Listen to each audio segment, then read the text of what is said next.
被逐出伊甸園後，人類開始在地上生活繁衍。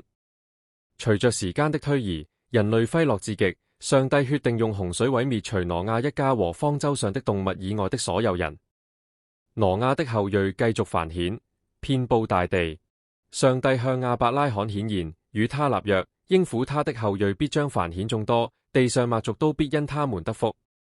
亞伯拉罕生以撒，以撒生雅各，雅各的第二個名字是以色列。雅各、以色列的後裔淪為埃及的奴隸，上帝藉着摩西帶領他們出埃及。摩西的繼任者約書亞帶領以色列人進入迦南。上帝設立士師，拯救百姓脫離壓迫。以色列人要求立一位人間的君王，儘管上帝是他們的君王，並通過先知引導他們。上帝應允了他們的請求。掃羅是第一位君王，之後是大衛。上帝與大衛立約，建立永恆的王國。大衛的兒子所羅門登上以色列的王位，祈求上帝賜予智慧治理國家，這給以色列帶嚟了非凡的和平與繁榮。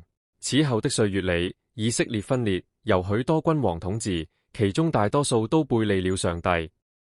上帝對大衛王朝的最後一位以色列君王說：摘下王冠吧，王冠無人擁有，直到那有權柄的來到，我必賜給他。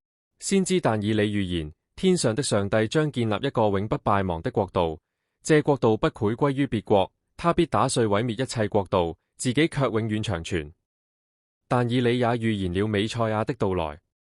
上帝借着先知米迦說，將有一位從伯利恆出來，作以色列的統治者。先知撒迦利亞說，這位君王將記着雷進入耶路撒冷，以此表明他的謙和。